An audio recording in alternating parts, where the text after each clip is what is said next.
Shut up and sit down. तो चलिए आइए अब हम लोग देखते हैं 13.2 सोशियोलॉजिकल सिग्निफिकेंस ऑफ फैमिली के बारे में।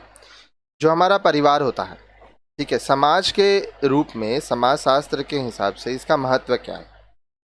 The study of family is significant because it has been regarded as the cornerstone of human society.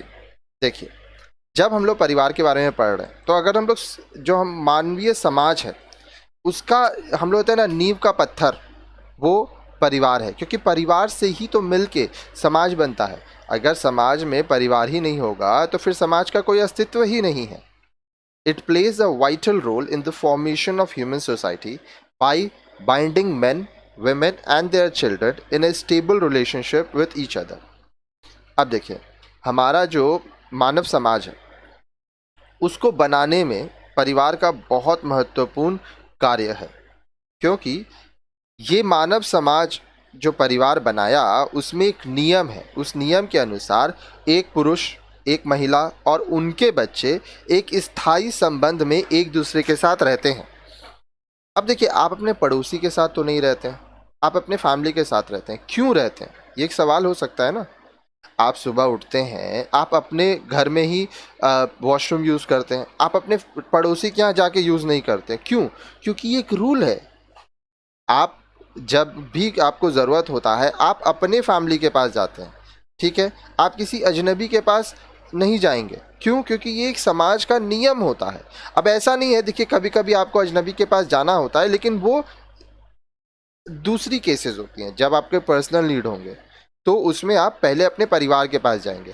अगर आपका परिवार आपका साथ नहीं दे रहा है तो फिर समाज में ये भी नियम है कि अगर आपको किसी अजनबी का ज़रूरत है तो आप उसका हेल्प ले सकते हैं, लेकिन सबसे पहले हम लोग अपने फैमिली के पास जाते हैं। It is called the nursery of human nature because the manner in which the children are brought up in a family decides to a great extent the way they react to different situation. अब देखिए, इंसान का nature कैसा होगा, मनुष्य किस प्रकृति का होगा, यह उसके परिवार के ऊपर निर्भर करेगा। एक बच्चा जिस परिवार में जन्म लेता है, जिस परिवार में उसको पाला पोसा जाता है, तो यह पूरा तरह से उसके फैमिली के ऊपर डिपेंड करता है कि उसका पालन पोषण कैसा हुआ, और जिस हिसाब से उसको ब्रॉटअप किया जाएगा, पाला जाएगा, उसी हिसाब से वो जब समाज में लोगों के सामने आएगा तो अलग अलग परिस्थिति में वो रिएक्ट करेगा। In other words, the family lays down the foundation of human personality. दूसरे शब्दों में हम कह सकते हैं कि हमारा जो परिवार होता है उसी से एक इंसान का पर्सनालिटी कैसा होगा वो बनता है, ठीक है। आगे देखिए, family is also called the transfer point of culture. अब परिवार को हम लोग ये भी कहते हैं कि इसमें जो संस्कृति है वह लोगों को दी जाती है। आप जिस परिवार में रह रहे हैं, आप ध्यान दीजिए, आप अपने परिवार के संस्कृति नियमों का पालन करते हैं। तो ये आपको कहाँ से मिला, कैसे आपको पता चला कि आपको किस तरह से रहना है, क्या खाना है, क्या पीना है, पूजा पाठ कैसे करना है, ठीक है। अगर आप मुस्लिम हैं तो दिन में 5 वक्त का नमाज आपको पढ़ना है, तो ये कैसे पता चला। अगर आप हिंदू हैं तो आपको पूजा पाठ करना है, अलग अलग देवताओं की पूजा करना है। अगर आप क्रिश्चियन हैं तो आपको चर्च जाना है, चर्च में जाके पूजा पाठ करना है। तो ये सब जो संस्कृति है, जो कल्चर है, आप क्या पहनते हैं, किस तरह से पहनते हैं, बड़ों से कैसे बात करते हैं, ये सब आपको फैमिली ही सिखाता है। As we are aware, culture is the man made part of environment. जैसा कि हम जानते हैं कि हमारा जो पर्यावरण है उसमें जो हम लोग कल्चर की बात करते हैं, जो हम लोग संस्कृति की बात करते हैं, ये मनुष्य द्वारा बनाया गया है। A child becomes familiar with every aspect of culture in the family itself. एक बच्चा जिस परिवार में रहता है उस परिवार में रह के वो अपने संस्कृति के हर एक अंश को जानता है, हर एक हिस्से को सीखता है। When he becomes an adult, he imparts this knowledge about social norms, customs as well as material aspect of life to the younger generation.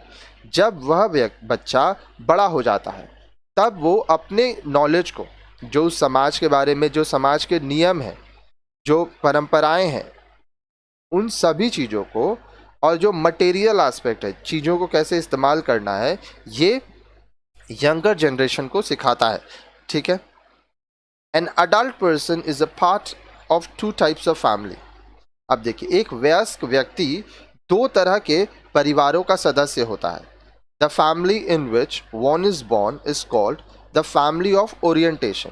अब जिस परिवार में आपका जन्म होता है वो उसको हम लोग कहेंगे family of orientation. A person is identified as son और daughter in this type of family. अब इस प्रकार के परिवार में आपको या तो एक बेटे का दर्जा या तो एक बेटी का दर्जा दिया जाएगा। Such a family exerts formative influence on his life and personality. अब इस परिवार में जहाँ पर आप बेटे हैं या बेटी हैं, जहाँ पे आपका जन्म हुआ है, वो आपके ज़िंदगी में, वो आपके पर्सनालिटी में इनका पूरा प्रभाव रहता है, क्योंकि आप इनसे ही सीखते हैं। अब देखिए, the family which a person setups after marriage is called the family of procreation. अब जहाँ जन्म लिए वो ओरिएंटेशन हो गया। अब जहाँ पे आप शादी करते हैं वो जो आपका परिवार बनता है वो परिवार कहलाता है the family of procreation. It is the family in which a married couple gives birth to children and brings them up.